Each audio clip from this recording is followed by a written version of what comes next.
कोई भी सपना साकार करने के लिए सबसे जरूरी है सही कोच का होना। चुनिए NISM क्लासेस को और करें अपने NISM NCFM का सपना साकार।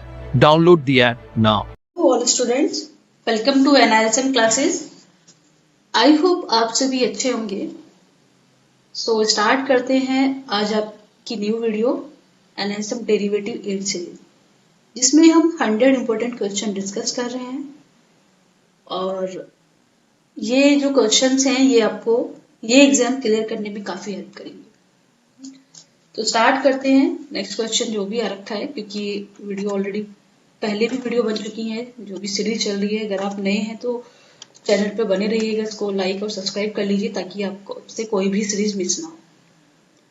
तो अभी तक हम 31 क्वेश्चन हम डिस्कस कर चुके हैं। और अगर आपने प्रीवियस वीडियो पे जाना है तो आप हमारी प्लेलिस्ट पे जाके, चैनल है NISM क्लासेस पे, आप जा करके सर्च करके ये वीडियोस देख सकते हैं। तो क्वेश्चन नंबर है 32। Intrinsic value is always positive for in the money options and 0 for out of the money options. ये स्टेटमेंट ट्रू है या फॉल्स है? तो ये क्वेश्चन है, intrinsic value is always positive in the money में और आउट ऑफ द मनी में 0 होती है। तो ये सही है या गलत है, इसका अंदाजा कैसे लगाएंगे हम? सबसे पहले हमें इन the money, out of the money, इसको समझना है। देखिए, इन the money, out of the money और एट द मनी, ये 3 टाइप होते हैं ऑप्शंस के अंदर, जिनको बोलते हैं शॉर्ट में ITM, ATM, OTM। ये भी क्वेश्चन आपको आ सकता है कि ITM, what is the ITM, what is the OTM, what is the ATM। तो यहाँ पे आपको कंफ्यूज करने के लिए सिर्फ क्वेश्चन आ सकते हैं। तो सबसे पहले कॉन्सेप्ट क्लियर कर लेते हैं। देखिए, मान लिया कोई भी प्राइस चल रहा है, किसी भी शेयर का, किसी भी इंडेक्स का, जो भी करंट प्राइस चल रहा है, अगर हम उस करंट प्राइस पे जो भी रेट चल रहा है उस पे ही कोई ऑप्शन बाय करते हैं, उसी के आसपास की स्ट्राइक प्राइस पे, तो वो हमारा कहलाएगा ATM, eight the money. Second आता है इन द मनी। अगर जो भी करंट प्राइस चल रहा है उससे हम थोड़ा सा अंदर का, यानी कि उससे कम का, मान लिया जैसे बैंक निफ्टी है, बैंक निफ्टी 44,000 का चल रहा है, राइट। बैंक निफ्टी 44,000 का चल रहा है, तो 44,000 से नीचे का अगर हम कोई भी ऑप्शन बाय करेंगे स्ट्राइक प्राइस का, 43,800 का, 43,900 का, तो वो हमारा कहलाएगा इन द मनी ऑप्शन, राइट। और अगर हम 44,000 के स्ट्राइक प्राइस का ही ऑप्शन खरीदेंगे तो वो हमारा कहलाएगा ATM। क्या कहलाएगा? ATM, eight the money option, जो भी करंट प्राइस रेट पे चल रहा होगा, राइट। और आउट ऑफ द मनी का क्या होता है? आउट ऑफ द मनी का ऑप्शन ये होता है, जो भी 44,000 का रेट चल रहा है, अगर उससे दूर का ऑप्शन खरीदेंगे, जैसे 44,500 का खरीद लिया, 44,300 का खरीदे, तो हमारा वो आउट ऑफ द मनी का होता है। तो इसमें क्या पूछ रहा है? In the money options have a positive intrinsic value whereas at the money. At the money और इन द मनी में इंट्रिंसिक वैल्यू पॉजिटिव होती है, but out of the money जो दूर का ऑप्शन है उसमें 0 होती है। Intrinsic value of an option can never be negative, but intrinsic value option में कभी भी नेगेटिव नहीं हो सकती। थोड़ा बहुत समझ, ठीक। तो ये क्वेश्चन सिर्फ आपको समझना है, समझ के आंसर देना है। बस आपको अगर ये चीजें समझ में आ गई, जो भी इसके टर्म्स हैं, तो आप एग्जाम में बहुत इजीली क्लियर कर सकते हैं। तो स्टूडेंट्स, अगर आपको एग्जाम क्लियर करना है तो आप डायरेक्टली NISM क्लासेस के फैकल्टी से डिस्कस कर सकते हैं, वो क्लासेस ज्वाइन कर सकते हैं, जहाँ पे सारी सीरीज के आपको एग्जाम क्लियर करने के लिए गाइड किया जाएगा। जो भी एग्जाम NISM डेरिवेटिव 8 सीरीज का हो गया, म्यूचुअल फंड का हो गया, रिसर्च एनालिस्ट का हो गया, टेक्निकल एनालिसिस का हो गया, फंडामेंटल एनालिसिस का हो गया, आप कोई भी एग्जाम की तैयारी कर सकते हैं NISM क्लासेस के फैकल्टी के साथ। तो आप अगर करना चाहते हैं ज्वाइन, तो डिस्क्रिप्शन बॉक्स में नंबर भी दिया हुआ है, वहां पे आप कांटेक्ट कर सकते हैं। और कमेंट सेक्शन में कोई भी आपका डाउट है, आप कमेंट सेक्शन में कमेंट करके अपना डाउट क्लियर कर सकते हैं। तो नेक्स्ट क्वेश्चन आता है क्वेश्चन नंबर 33। इसको देख लेते हैं। क्वेश्चन नंबर 33 है, for a derivative exchange, for a derivative exchange the net worth requirement for a clearing member is always less than for a non clearing member. ये कैसा क्वेश्चन है, समझिए इसको। किसी भी डेरिवेटिव एक्सचेंज के लिए नेटवर्थ की जो रिक्वायरमेंट है क्लियरिंग मेंबर की, वो नॉन क्लियरिंग मेंबर से कम होगी या ज्यादा होगी? तो इसको समझ लेते हैं। इसमें इन्होंने पूछा है कि स्टेटमेंट ट्रू है या फॉल्स है।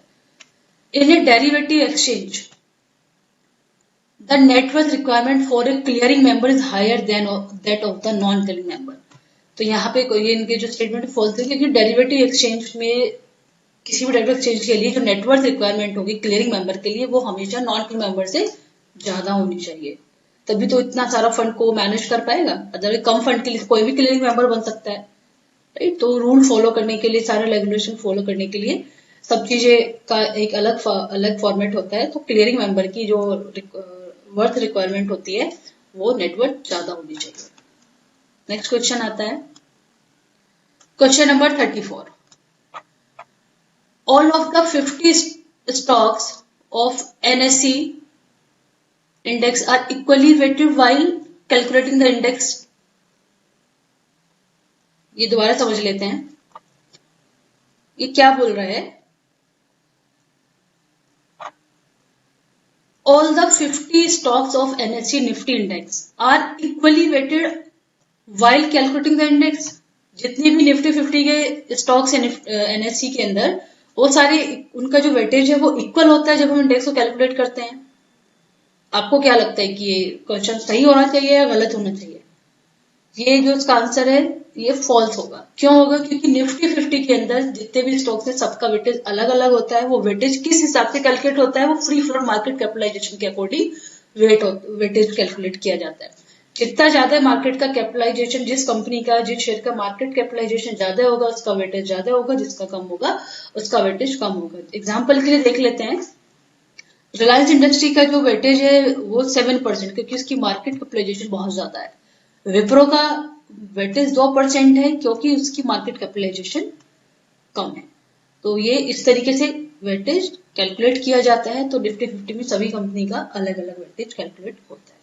क्वेश्चन नंबर नेक्स्ट देखते हैं, क्वेश्चन नंबर 35। इसको समझिए ध्यान से। If future price is higher than the spot price of an underlying asset, this is known as. यदि फ्यूचर का जो प्राइस है स्पॉट प्राइस से ज्यादा, उस अंडरलाइंग एसेट के स्पॉट प्राइस से ज्यादा होगा तो उसको क्या समझेंगे? उसको क्या बोलते हैं? मैक्सिमाइजेशन, नॉर्मलाइजेशन, बैकवर्डाइजेशन या फिर कॉन्टेंगो? अब पहले समझिए, देखिए स्पॉट प्राइस चल रहा है 200 रुपीज का, राइट। फ्यूचर का प्राइस कभी कभी आपने देखा होगा कि 200 रुपए का जो प्राइस चल रहा है वो 5 रुपए, 10 रुपए, 4 रुपए स्पॉट प्राइस से महंगा होता है। 204, 205, 202, तो जो भी है उस तरीके से ज्यादा होता है। कभी कभी क्या होता है, स्पॉट प्राइस 200 चल रहा है लेकिन फ्यूचर का जो प्राइस होता है वो 2-3 रुपए नीचे, 4 रुपए आपको नीचे, 194, 995। तो जनरली आप जब एक्सपायरी के टाइम पे आप देखते हैं तो नियर बाई क्या होता है कि फ्यूचर का प्राइस स्पॉट प्राइस में कोई ज्यादा डिफरेंस नहीं रहता है, कभी कभी आपको कम भी दिखता है। तो अगर फ्यूचर का प्राइस स्पॉट प्राइस से ज्यादा है तो उसको हम कॉन्टेंगो बोलेंगे, और अगर फ्यूचर का प्राइस स्पॉट प्राइस से कम है तो उसको हम बैकवर्डेशन बोलेंगे। अब ये कॉन्टेंगो बैकवर्डेशन क्या होता है ये देख लेते हैं। If future price is higher than the spot price of underlying asset, market participants may expect the spot price near future. Market participant सोचेंगे कि स्पॉट प्राइस जो भी होगा, जो भी स्पॉट प्राइस चल रहा है वो फ्यूचर के नियर बाई होगा। This expectedly rising market is called कॉन्टेंगो market. तो इसमें क्या होता है, ये उम्मीद की जाती है कि अगर फ्यूचर का रेट ज्यादा है तो मार्केट थोड़ा सा बढ़ेगा, पॉजिटिव वे में इसको लिया जाता है। Similarly future price is lower than the spot price of an asset, market participants may expect the spot price to the future. The expectedly falling market is called backwardation market. तो यहाँ पे थोड़ा सा अंदाजा लगा था कि मार्केट में फॉलिंग बन सकती है, तो इसलिए इसको बैकवर्डेशन मार्केट कहते हैं। तो इस तरीके से आप क्वेश्चन को समझ सकते हैं, क्योंकि सारे ही आंसर्स आपके क्वेश्चंस में दिए हैं। अगर आपको क्वेश्चन समझ में आ गया तो आप इजीली इसको कर सकते हैं।